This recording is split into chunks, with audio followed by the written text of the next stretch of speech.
4 decades ago, before she was a possible presidential candidate, before she was even Hillary Clinton, Hillary Rodham was a 27-year-old trial lawyer in Arkansas with a southern drawl and big ambitions. She was asked by a judge to defend a 42-year-old man accused of raping a 12-year-old girl. Now, Clinton was able to plea bargain down the sentence to just 1 year in prison, which was then reduced to time served. But the victim, who is now 52 years old, is speaking out to the Daily Beast and saying that one of the most famous women in the world put her through hell. She also has a message now for the former Secretary of State. You lied on me. I just realized the truth of it hard back in '06 after I got out of prison. I just studied a little bit. I realized the truth now, hard of what you done to me. I said, man, you're supposed to be it for women? Do you call that for women? What you done to me? And I heard you on tape laughing. She first spoke out in 2008 in an interview with reporter Glenn Thrush published in Newsday. These new comments come after an audio recording of an interview with Mrs. Clinton from the early 1980s was dug up by the conservative website The Washington Free Beacon. In that clip, Mrs. Clinton seems to admit she knew the defendant was guilty. I took a lie detector test. I had the polygraph. When she passed, it forever destroyed my faith in polygraphs. So in the 1975 affidavit, Clinton wrote of the victim, "I have been informed that the complainant is emotionally unstable with a tendency to seek out older men and engage in fantasizing." Clinton, as we said, ultimately bargained down the sentence on a technicality involving evidence that was accidentally destroyed. But the victim says her life was ruined as well and now says she's ready to stand up. When I heard that tape, I was pretty upset. I went back to the room and was talking to my two cousins, and I cried a little bit. I ain't gonna lie. Some of this has got me pretty down, but I thought to myself, I'm gonna stand up to her. I'm gonna stand up to what I gotta stand up for, you know. Josh Rogin is a senior correspondent for national security and politics at the Daily Beast. He spoke with the victims. Josh gave us these tapes. He broke this part of the story and joins me now, along with CNN legal analyst Paul Callan. Josh, I want to start with you here. You know, what can you tell me about this woman?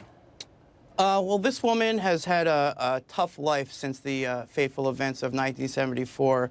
She struggled with the injuries that she sustained, years of therapy, anger issues. She battled drug addiction. She spent some time in prison. She lives on disability in Arkansas, unemployed. She never got married. She never had any children. She doesn't attribute this all to those events, but she said it definitely contributed to her life kind of spiraling out of control, from which she never recovered.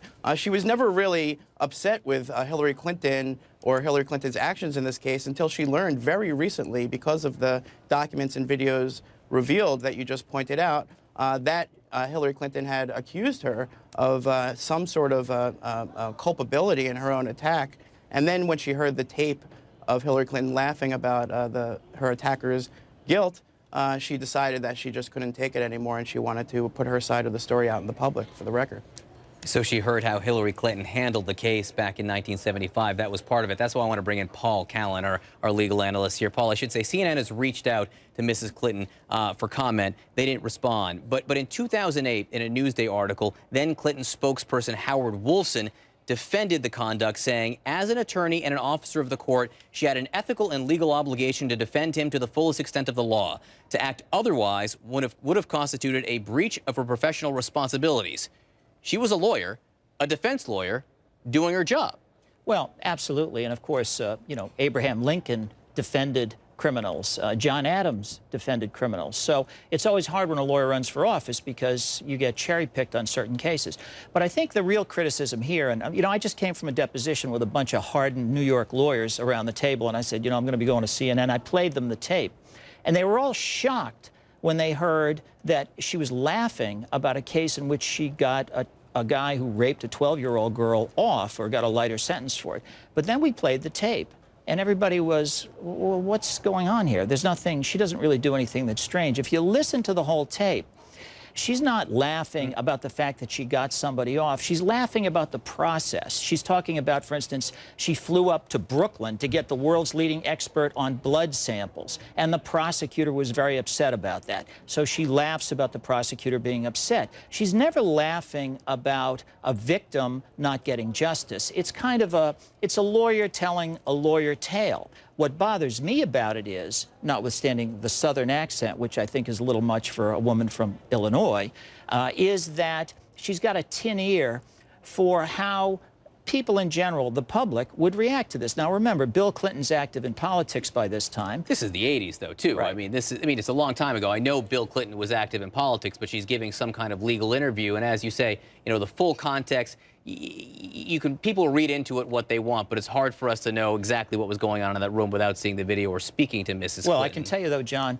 we lawyers like to brag about, we tell war stories about our great cases. But if you represent somebody accused of a child rape, that's one you kind of don't talk about too much. And I'm telling you, that's the way it is with lawyers, even the best of lawyers. Josh, this story first came out in 2008 when Mrs. Clinton was a candidate. Now she's just probably a candidate. And this time the victim is out speaking. I think a lot of people are wondering, because obviously this is in the middle of a swirl of politics, has she been speaking to anyone? Did anyone approach her and say, you should be talking about this? Has she been involved at all in politics?